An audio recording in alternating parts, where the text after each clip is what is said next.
갈라디아서 강의 세 번째, 은혜로 나를 부르신이라는 제목으로 여러분과 함께 말씀을 나누겠습니다. 본문은 갈라디아서 1장 13절로 24절까지입니다. 미국은 청교도가 세운 나라입니다. 청교도들이 신앙의 자유를 갖기 위해서 유럽 전역에서 미국으로 몰려들었습니다. 그런데 그 미국 역사의 이면에 보면 인디안을 정복하고 그리고 그곳에 있던 자원들, 특별히 황금이나 석유를 개발하는 그 성공신화에 대한 인간적인 욕망이 강하게 작동했지요. 유럽 청교도들은 처음에 건금, 절약, 절제를 미덕으로 성화를 추구했습니다. 그런 아이들이 미국으로 건너가서 이제 개발을 하고 성공과 번영을 이루면서 특별히 자신들이 갖는 것이 하나님의 복이라고 잘못 착각해 버렸던 것이죠. 그런 가운데서 이들은 마치 여호수아 시대 이스라엘 백성이 가나안 땅을 정복했던 것처럼 미국 전역을 정복했습니다. 물론 가는 곳마다 교회를 세우고 예배를 드렸습니다. 유럽 전역에서 개척하기 위해서 몰려든 이민자들이 민족 중심의 교회를 세우고 그곳에서 회중적 결집을 위해서 여러 가지 집회들을 열었죠. 그리고 많은 사람들을 동원하기 위해서 모으기 위해서 성가대나 회중 찬양, 간정 집회를 정기적으로 개최하며 부흥을 구가했습니다. 그것이 바로 이제 미국 교회의 부흥이라고 교회사는 우리에게 알려주고 있습니다. 미국 교회의 부흥이 단순히 미국 교회의 부흥으로만 끝나지 않고 그 영향이 한국이 부흥을 이루는데도 어떻게 보면 많은 영향을 받게 됩니다. 한국 교회가 부흥할 때도 교회들은 저마다 부흥 집회를 열었습니다. 말씀 상회뿐만 아니라 거기다 덩달아서 간증 집회도 열리게 되었죠. 그럼 어김없이 유명 인사들이 간증 집회에 등장하곤 했습니다. 찬양 집회도 열렸고 전국을 순회하는 유명 인사들이 많이 생겨나게 됐던 것이죠.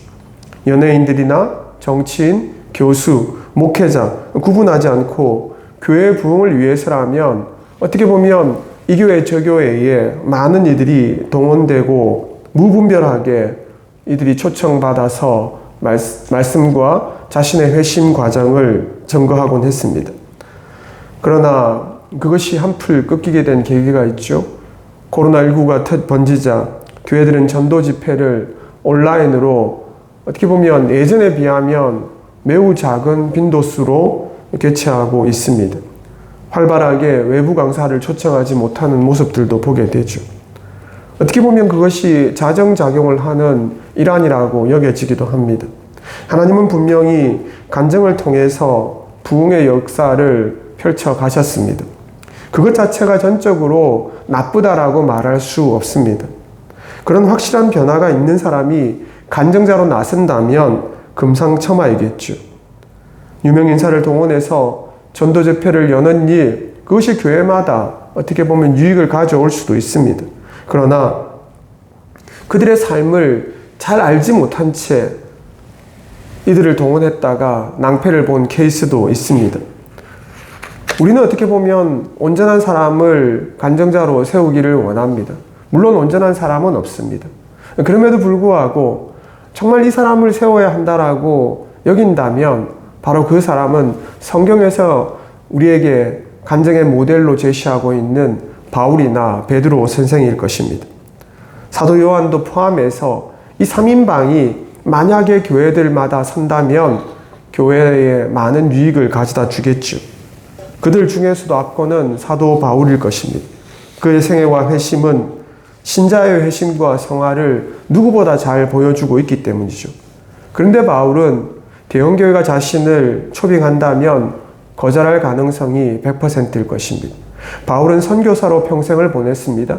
개척교회라면 몰라도 대형교회는 자신의 신학과 소명에 비추어 맞지 않았고 가지 않을 게 분명합니다. 그것을 잘 보여주는 증거가 바로 본문에 등장하고 있습니다. 바울은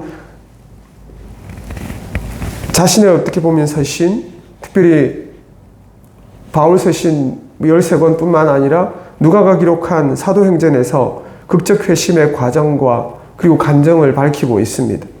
하지만 그는 자신의 회심을 과장해서 자랑한 적이 한 번도 없습니다.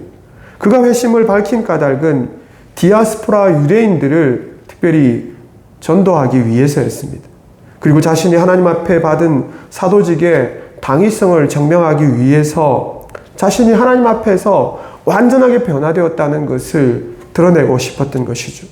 그는 선교여행하면서 자신의 회심이 진짜임을 수차례 간증했습니다.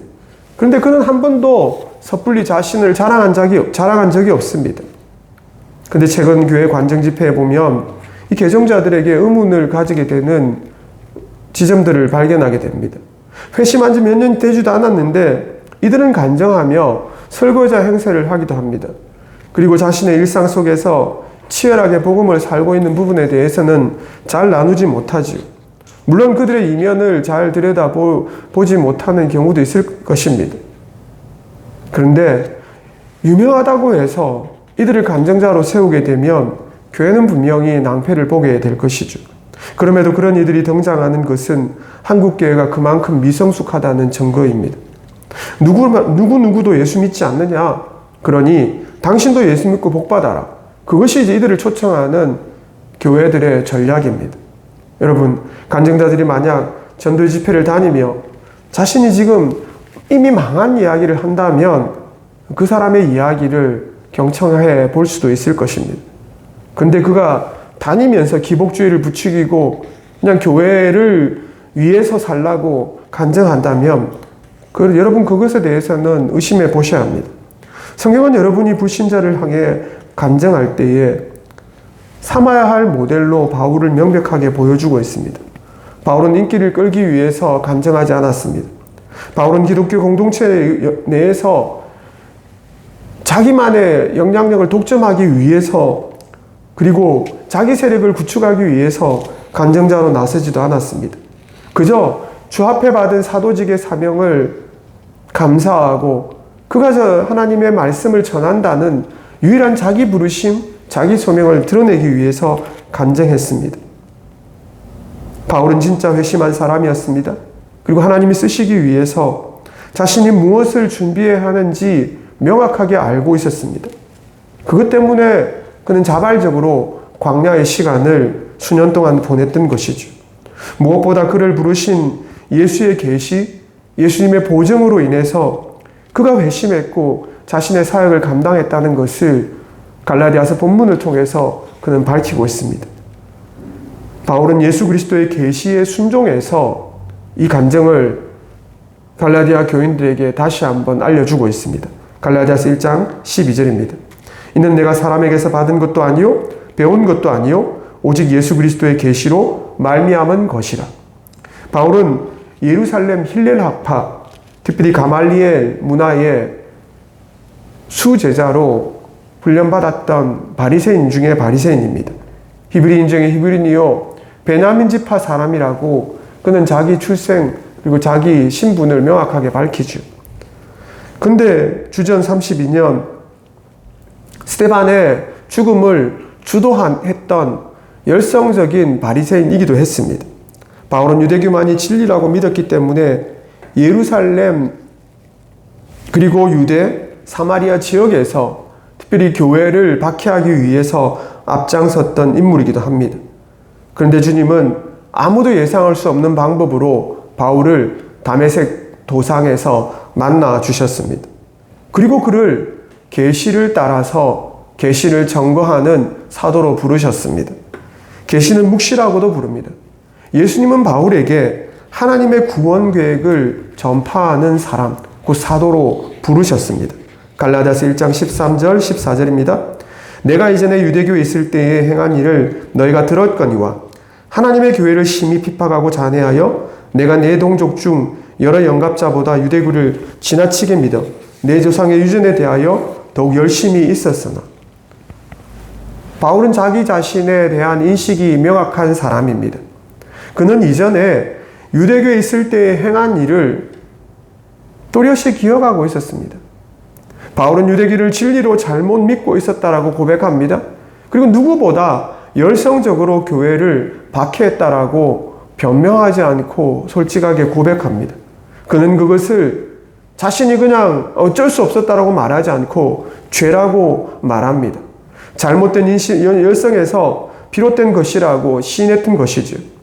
바울은 자신이 어릴 때부터 배워서 고착화되어 있었던 그 잘못된 유대교 신학의 편견을 깨고자 했습니다.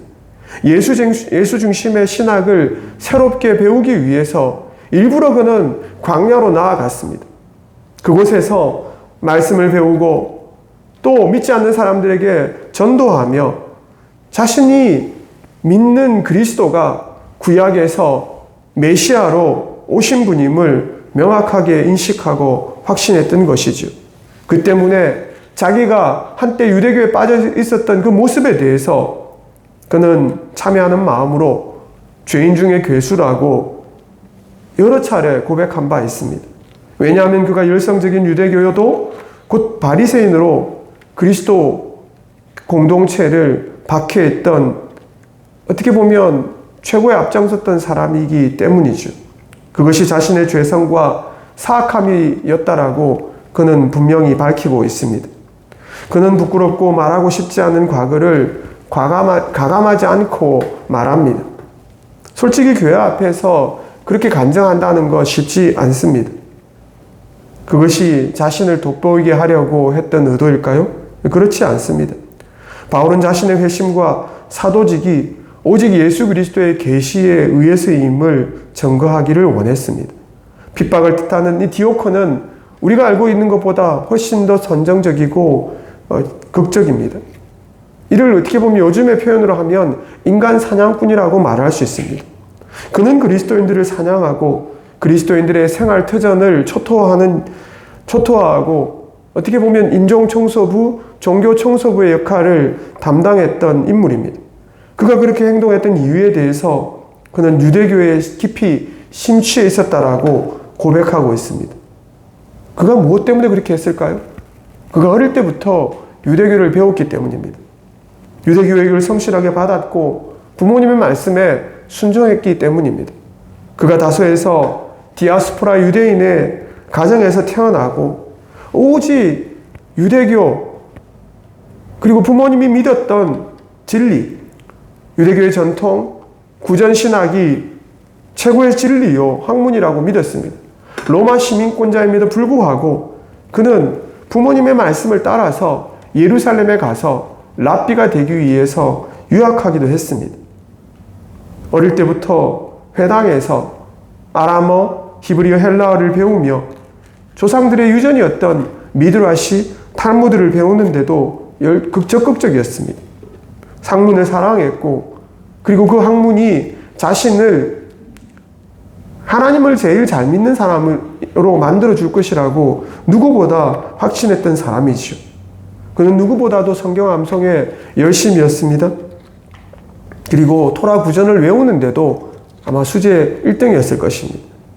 부모의 권유로 예루살렘까지 유학할 정도로 누구보다 하나님을 사랑한다고 고백한 이가 바로 바울입니다. 그리고 가말리엘 문화에서 수학하면서 그는 선생님들로부터도 차세대 리더로 인정받았습니다. 이런 나이에 율법학자, 구약학자로 곽강받았던 것이죠. 그가 지닌 종교적, 정치적, 사회문화적 어떻게 보면 식견이나 지식이나 지혜를 누구보다 앞설 사람이 없었습니다.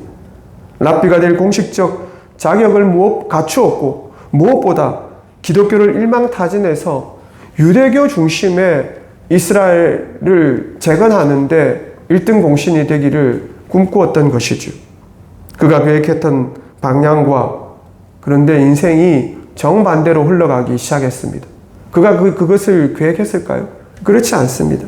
하나님은 바울이 자기 마음대로, 자기 계획대로, 자기 비전대로 살도록 내버려 두시지 않았습니다. 무관심하시지도 않았습니다. 갈라디아서 1장 15절로 16절 그러나 내 어머니의 태로부터 나를 택정하시고 은혜로 나를 부르신 이가 그 아들을 이방에 전하기 위하여 그를 내 속에 나타내시기를 기뻐하실 때에 내가 곧 혈육과 의논하지 아니하고 바울은 그리스도의 사도로 부름받은 것이 하나님의 택정에 의한 것이라고 밝히고 있습니다. 바울의 사도직은 자신이 자원해서 얻은 것이 아닙니다. 자기의 마음에 들어서 내가 회심해야 되겠다 결정한 게 아닙니다. 그가 유대교에 대해서 모멸감이나 신학적 논리적 모순을 지녔기 때문에 회심한 것도 아닙니다. 바리새인만큼 구약 성경을 사랑한 이들이 당대에 없었습니다. 지금도 보면 바리새인들을 만큼 성경을 열심히 연구하고 성경대로 살고자 하는 이들도 찾아보기 드뭅니다. 그는 명예 때문에 하나님을 믿은 게 아닙니다. 하나님을 사랑하고 제대로 믿고 싶었던 마음이 누구보다 강했던 이가 바로 사도 바울이지요. 그는 기독교인이 되면 그에게 부와 명예가 덩달아서 따라올 것이라고 계산해서 개종한 것도 아닙니다. 바울이 회심한 사건은 오직 역사의 주관자예요. 살아계신 하나님이 그를 부르시고 그를 창세전에 예정하셔서 그를 주의 계시를 전하는 사람으로 불렀기 때문이라고 고백하고 있습니다. 바울은 그런데 곧장 예수를 증거하는 사도로 앞장서지 않았습니다. 그가 사도직을 수행하기 위해서 학자들은 짧게는 3년, 길게는 10년 넘게 신학을 공부하고 성품 훈련을 받았다라고 밝히고 있습니다. 선교여행을 수행했던 이유도 역시 하나님의 섭리와 경륜에 순종하기 위해서였습니다. 그가 만약 야망을 추구하는 사람이었다면 그는 예루살렘에서 예루살렘 교회의 지도자로 나서기를 원했을 수도 있습니다. 근데 바울은 회심하고 혈육과 의논하지 않았다라고 고백하고 있습니다. 누구의 도움을 받지 않았다는 것이죠. 다소에 있었던 부모님에게 이 사실을 먼저 알리지도 않았습니다. 바울은 회심 전에 랍비였습니다. 그래서 가정을 꾸렸을 가능성을 전혀 배제할 수도 없습니다. F.F. 브루스에 의하면 바울은 회심하고 아내와 어떻게 보면 신앙 때문에 자연스럽게 떨어져 살게 되었다라고 말하고 있기도 합니다. 바울은 자신의 회심이 가족 부양을 배제하는 배덕이라고 말하지는 않습니다. 어떤 이런 그의 회심은 어떻게 보면 우리에게 동일시할 수 없는 부분이 있기도 합니다. 예수님을 믿었기 때문에 불신 가족과 결별하겠다. 그런 극단적인 선택을 하라고 바울이 우리를 부추기지도 않습니다. 바울은 광야 학교에서 구약을 통해서 예수가 그리스도요 메시아로 오셨음을 그 누구보다도 신학적으로 논리적으로 정립했습니다. 그것이 바로 바울 복음입니다. 바울은 예수의 부르심에 대해서 그리고 즉각적으로 반응했던 것이죠. 그가 아라비아에 머물며 전도도 했지만 주의 복음을 정립하는데 바울 신학을 정립하는데 시간을 쏟았던 것이죠. 독특한 신학이 아니라 하나님이 주신 구약과 신약에 흐르는 하나님의 사랑과 공의를 전하기 위해서 바울은 철저히 준비했습니다. 적어도 바울은 자신이 복음 전도자가 되기 위해서 사도로 살아가기 위해서 그냥 자기 혈기대로 자기 뜻대로 자기 고집을 부렸던 사람이 아님을 우리는 기억해야 할 것입니다. 그리고 바울은 사도의 부르심을 따라서 순종했던 믿음의 사람입니다. 갈라디아서 1장 18절입니다. 그 후 3년 만에 내가 게바를 신방하려고 예루살렘에 올라가서 저와 함께 15일을 유할세. 바울은 회심하고 예루살렘에 5차례 방문했습니다. 그것을 이제 사도행전과 고린도 전후서, 갈라디아서를 통해서 우리는 어떻게 보면 그 시간 순서를 정해볼 수 있습니다. 대부분 공식적인 회의로 선교여행을 끝내고 예루살렘을 경유해서 자신이 어떻게 보면 주사역자였던 소아시아로 갔던 것이죠. 첫 번째 방문은 사도행전 9장에 나와 있습니다. 갈라디아서 1장 18절로 20절에도 나오는 바울이 다메섹에서 복음 전도하다가 그리스도인들의 저항을 받고 유대인들의 항의를 피하기 위해서 예루살렘으로 피신했다라고 이야기하고 있습니다. 두 번째 방문은 사도행전 11장 27절로 30절에 나옵니다. 바울은 예루살렘에 흉년이 들어서 경제적으로 몹시 어려움을 당하고 있던 예루살렘 교회를 향해서 안디옥 교회에서 파송받아서 바나바와 함께 부조하기 위해서 갔습니다. 세 번째 방문은 사도행전 15장에 나옵니다. 바울은 신학 논쟁을 하기 위해서 이때 예루살렘을 방문했습니다. 디아스포라 공동체로 있던 유대주의적 율법주의자들이 소아시아, 곧 갈라디아 지역으로 넘어와서 잘못된 복음을 증거하는 것을 어떻게 보면 바로잡기 위해서였죠. 왜 그랬습니까? 예루살렘 교회에 율법을 용인하고자 했던 어떻게 보면 사도들이 있었다는 것이죠. 이들과 어떻게 보면 단판을 짓고 신학을 정립하고자 예루살렘을 방문하려고 했던 것이죠. 네 번째는 2차 전도여행, 전도여행을 마감하며 잠시 예루살렘을 방문했다라고 이야기합니다. 이는 사도행전 18장 22절에 나옵니다. 물론 이 시기 짧은 방문은 바울에게 휴식보다는 난간을 제공했습니다. 그리고 마지막 다섯째 방문은 3차 전도 여행이 끝난 다음 곧 사도행전 20장에 나오는 기사입니다. 그는 복음을 전하다가 가이사랴 감옥에 2년간 투옥되게 되죠. 본문이 말하는 이 예루살렘 방문은 1차 전도여행을 마친 다음에 있었던 일입니다. 바울은 모든 사도를 만나지도 못했고 먼저 예수의 형제 야고보를 만났다라고 이야기합니다.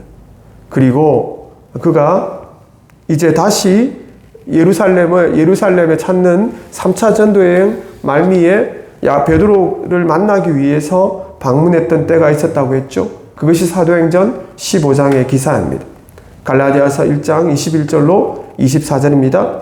그 후에 내가 수리아와 길리기아 지방에 이르렀으나 그리스도 안에 있는 유대의 교회들이 나를 얼굴로는 알지 못하고 다만 우리를 박해하던 자가 전에 멸하려던 그 믿음을 지금 전한다 함을 듣고 나로 말미암아 하나님께 영광을 돌리니라.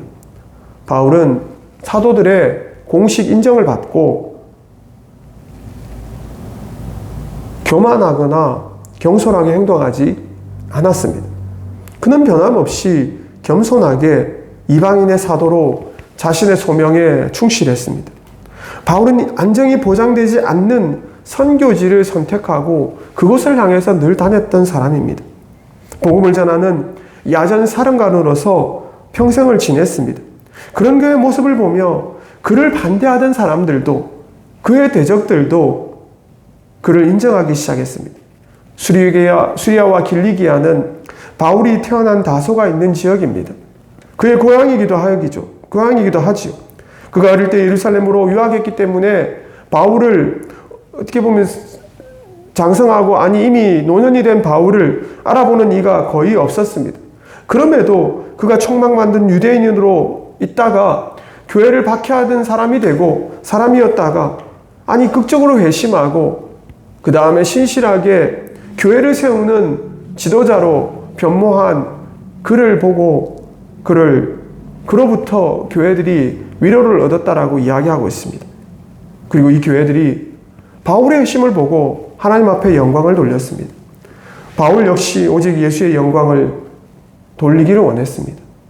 예수의 구원을 증거하기를 원했던 것이죠. 바울이 전한 복음은 자신이 배운 철학이나 그냥 자기 성찰에 근거하지 않았습니다. 예수 그리스도의 계심을 그 누구보다도 명백하게 드러내고자 했던 것이죠. 부활하신 예수님은 바울을 만나주셨습니다. 그를 이방인의 사도로 부르셨다라고 명백하게 계시하셨습니다. 그것을 알 수 있는 증거가 있습니다. 바울은 회심하고 예루살렘에서 사도들로부터 신학하기를 원했습니다. 유대교에 있었을 때처럼 열정적으로 전도하고 그리고 복음을 전거하고 싶었던 이가 바로 바울입니다. 그런데 하나님께서 자신이 개종하고 회심하고 난 다음에도 그 계획과 방향을 바꾸어 주셨습니다. 바울이 아라비아 광야로 갈 수밖에 없었던 이유, 그것은 하나님의 전적인 인도하심이었습니다. 하나님 앞에서 신학 수험을 받았던 것이죠. 그렇기 때문에 바울은 사도들과 차별성이 있는 사역을 행할 수 있었습니다. 예루살렘 사도들이 유대교에서 개종하는 이들에게 어떻게 보면 전도의 타겟을 삼았다면 바울은 믿지 않는 이방인들, 헬라인들을 향해서 자신의 복음 그리고 자신의 전도 지경을 넓혀가려고 했던 것이죠. 그럼에도 그는 자신의 탁월함을 자랑하지 않았습니다. 그는 겸손하게 사도들에게 자신의 사도됨이 오직 예수의 전적 부르심에 의한 것이라고 고백했습니다. 그것 때문에 사도들도 바울의 사도됨을 어떻게 보면 일말의 의심도 없이 인정했던 것이죠. 바울은 그 어떤 경우에도 타인을 무시하거나 교만하게 대하지 않았습니다. 오히려 바울은 자신이 전한 복음이 주의 가르침과 예언 속에 있는지 매 순간 점검하고 또 한 번 돌아보았습니다. 바울 복음은 사도들이 전한 복음과 교리면에서 충돌하지 않았던 것이죠. 바울 복음은 순전히 예수님의 계획과 은혜로 확립되었고 그것을 전거했던 것입니다. 바울은 극단적으로 자극적으로 간정하지도 않았습니다. 그것을 우리에게 요구하지도 않습니다. 그렇기 때문에 그는 성실하고 일관성 있게 자신의 부르심에 충실했습니다. 사랑하는 여러분, 우리가 바울을 사랑하고 바울이 전한 복음을 믿는다면 우리 역시 그의 행함과 그의 생각과 그의 겸손을 배울 필요가 있습니다. 신자라면 누구보다 누가 보는 자리이든 보지 않는 자리이든 상관하지 않고 주의 말씀 앞에 서는 시간을 가져야 합니다. 여러분과 바울의 회심의 핵심 중에 하나가 바로 아라비아에서 보낸 광야의 시간, 홀로 있음의 시간, 그리고 하나님으로부터 직접 배우는 시간입니다. 저와 여러분이 바울처럼 주님만으로 만족할 수 있는 시간을 우리에게도 가지라고 만약 지금 바울이를 찾는다면 우리에게 권면할 것입니다. 여러분, 주님이 우리를 부르신 부름은 후회함이 없습니다. 그러므로 주님의 부르심에 우리가 순종하기를 원한다면 바울처럼 주님과 뜨겁게 인격적으로 그리고 말씀 속에서 만나는 자유함과 진리로 인하여서 충만함을 누리는 시간이 있어야 할 줄로 믿습니다. 그것이 바로 여러분 예배를 통하여서 여러분 개인적으로 말씀을 보는 시간 가운데 누릴 수 있는 진리로 인한 자유와 사랑의 시간이기를 소망합니다. 여러분 그럴 때에 여러분의 삶을 통해서 전 영역 속에서 주의 복음을 담대하게 전거하게 될 것입니다. 여러분의 상황 때문에 여러분이 무엇인가 이루고 있기 때문에 복음을 전하는 것이 아니라 하나님께서 여러분을 인도하고 있다는 그 확신 속에 있을 때에 담대하게 복음을 전하게 될 줄로 믿습니다. 그리고 그 전하는 핵심의 복음이 무엇이야 할까요? 갈라디아서 6장 14절입니다. 그러나 내게는 오직 주 예수 그리스도의 십자가 외에 결코 자랑할 것이 없으니 그리스도로 말미암아 세상이 나를 대하여 십자가에 못 박히고 내가 또한 세상을 대하여 그러하니라. 여러분, 여러분의 삶 속에 오직 십자가 그리고 그것을 통하여서 보여주신 하나님의 사랑, 하나님의 공의가 전거되기를 소망합니다. 그것이 바울이 추구했던 삶이고 바울이 전한 복음이요 바울이 간정했던 유일한 목적입니다. 여러분의 삶을 통하여서 저는 주님의 계시를 통하여서 주의 특정을 통하여서 그리스도인이 되었습니다. 그리고 주님이 부르심을 따라서 이제 주의 복음을 전거합니다라고 고백하는 여러분의 간정이 사람들에게 전거되고 전파되고 그로 말미암아 진정한 영적 부흥이 다음교회를 통하여서 그리고 또한 여러분이 만나는 삶의 자리 속에서 일어나기를 소망합니다.